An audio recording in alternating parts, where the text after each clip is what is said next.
আসসালামু আলাইকুম guys, welcome to my channel Mili kitchen home. আশা করি সবাই ভালো আছেন। আপনাদের দোয়ায় আমিও ভালো আছি। তো আপনাদের মাঝে অনেক দিন পরে চলে আসলাম একটা ভিডিও নিয়ে।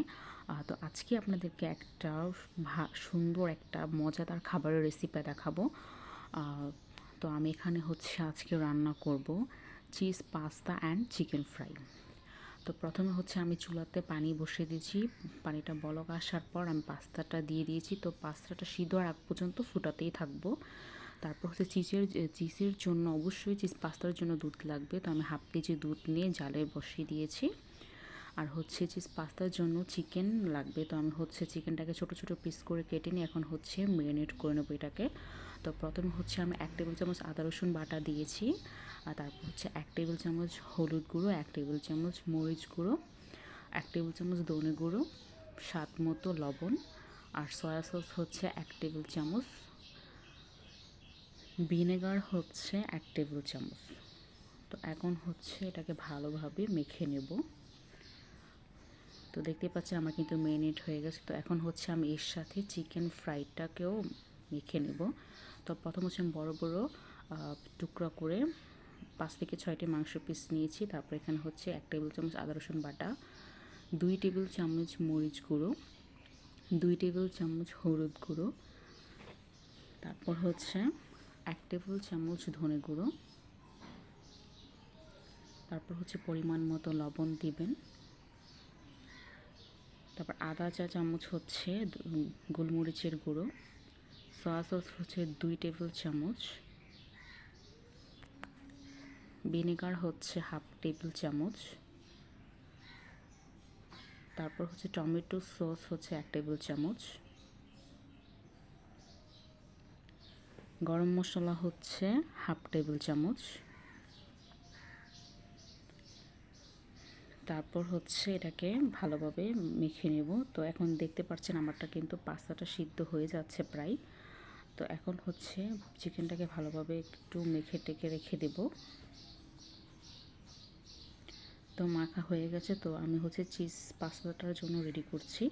তো প্রথম একটা কড়াই বসিয়ে দিয়েছি। সেখানে আমি হাফ কাপের থেকেও কম সয়াবিন তেল ইউজ করেছি রেগুলার। তো এখানে একটি পেঁয়াজ দিয়েছি। পেঁয়াজটাকে একটু ভাজার পর আমি যে চিকেনটাকে ম্যারিনেট করে রেখেছি আমি সেটা এখানে দিয়ে দেব। তো এটা দেওয়ার পর এটাকে ভাজতে থাকবো 3 থেকে 4 মিনিট। 3 থেকে 4 মিনিট ভাজার পর এভাবে উল্টে পাল্টে ভেজে নেবেন। তারপর এখানে আমি চিকেন ফ্রাইটাকে 1 টেবিল চামচ কর্নফ্লাওয়ার দিয়েছি, সাথে 1 কাপ পরিমাণ ময়দার গুঁড়ো দিয়েছি। তো এটা ভালোভাবে মেখে নেব, একদম মিক্সড করে নেব মশলা এবং চিকেনের সাথে। তো দেখতেই পাচ্ছেন আমার কিন্তু পুরো মিক্সড হয়ে গেছে। তো আমি এখন চিকেন যেই পাস্তার জন্য চিকেনটা ভাজতেছিলাম সেটার মধ্যে 7 থেকে 8টি কাঁচামরিচ আর এখন একটা ক্যাপসিকাম পুরোটাই কুচি কুচি করে কেটে এটাকে দিয়ে দিবেন। তারপর এটাকে ভাজা হয়ে গেছে। তখন আমি 1 টেবিল চামচ সস দিয়ে দিলাম। তারপর চিলি সসও আমি 2 টেবিল চামচ দিব। চিলি সসটাও 2 টেবিল চামচ দিয়ে দিলাম। তারপর এটাকে ভালোভাবে মিশিয়ে নেব।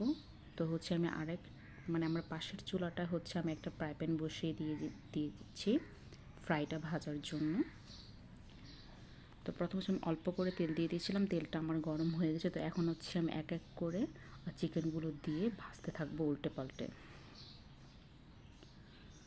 তো আমি এখন চিজ পাস্তাটা রেডি করছি। তো আমি প্রথমে 3 টেবিল চামচের মতো বাটার দিয়েছি। আপনারা অবশ্যই এটাতে বাটার ইউজ করবেন। বাটার ফ্লেভারের জন্য সেরা।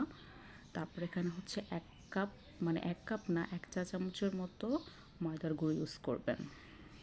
এটা কিন্তু ইউজ করতেই হবে। তো দেখছি আমার ফ্রাইটাও কিন্তু আমি উল্টে দিয়েছি, ভাজা কিন্তু হয়ে যাচ্ছে। আর তারপর এখানে যে আগে থেকে দুধটা জাল করে রেখেছি সেটা অল্প অল্প করে দিয়ে দেবো, একসাথে না, অল্প অল্প করে দিয়ে একদম নাড়াচাড়া করে নেবেন।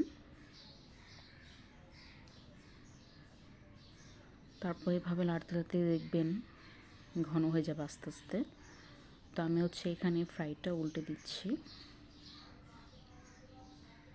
দেখতে পাচ্ছেন আমার কিন্তু ফ্রাইটাও হয়ে যাচ্ছে, কতটা সুন্দর লাগছে দেখতে, আর খেতে তো দারুণ হয়েছে। আপনারা অবশ্যই ট্রাই করে দেখবেন। তারপর দেখেন আমার কিন্তু এটা ঘন হয়ে গেছে। তো এখন আমি হচ্ছে দিয়ে দিলাম 1/2 টেবিল চামচের মতো গোলমরিচের গুঁড়ো, 1/2 টেবিল চামচের মতো চিলি ফ্লাক্স।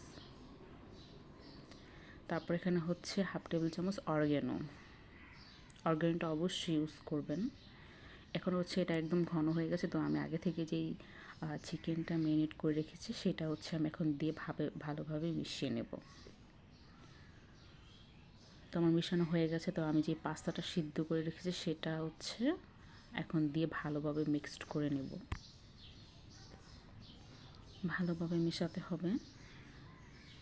তো আমার কিন্তু প্রায় মিশানো হয়ে গেছে। তো এখন হচ্ছে আমি চিজটা দিয়ে দেবো। তো এখানে হচ্ছে আমি চিজটাকে আগে থেকে কুচি করে নিয়েছিলাম। তো এখন হচ্ছে উপর থেকে সুন্দর করে সবটা জায়গার ভিতরে চিজটা আমি দিয়ে দেব। এভাবে সুন্দর করে আপনারা চাইলে চিজটাকে অনেক বেশি পরিমাণও দিতে পারেন বা অল্প পরিমাণও দিতে পারেন। তো আমি অল্পও দিচ্ছি না, বেশিও দিচ্ছি না, আমি হচ্ছে আমার পরিমাণ মতো বা আমার পাস্তার অনুযায়ী আমি দিচ্ছি। তো এখন হচ্ছে ঢাকনা দিয়ে ঢেকে দেবো 5 মিনিটের জন্য। 5 মিনিট পরে দেখেন আমার কিন্তু আস্তে আস্তে হয়ে যাচ্ছে, চিজটা কিন্তু ধীরে ধীরে গলে যাচ্ছে। তো এখন দেখেন প্রায় রেডি, আমার চিজ একদমই হয়ে গেছে। তো আমার খাবার কিন্তু রেডি। তো আমি চলেন আপনাদেরকে দেখাবো এখন গরম গরম পরিবেশন করে। দেখতেই পাচ্ছেন কতটা সুন্দর লাগছে আর খেতে দারুণ হয়েছে। আপনারা অবশ্যই এই রেসিপিটা ট্রাই করবেন। আর আপনারা যদি এরকম প্রতিদিন ভিডিও পেতে চান তাহলে অবশ্যই আমার চ্যানেলটি সাবস্ক্রাইব করবেন, লাইক করবেন, শেয়ার করবেন এবং কমেন্টও করবেন। তো আমি কিন্তু আপনাদের মাঝে এরকম নতুন নতুন ব্লগ নিয়ে আবারও চলে আসব। তো আজকে এ পর্যন্তই গাইস, আল্লাহ হাফেজ, ভালো থাকবেন।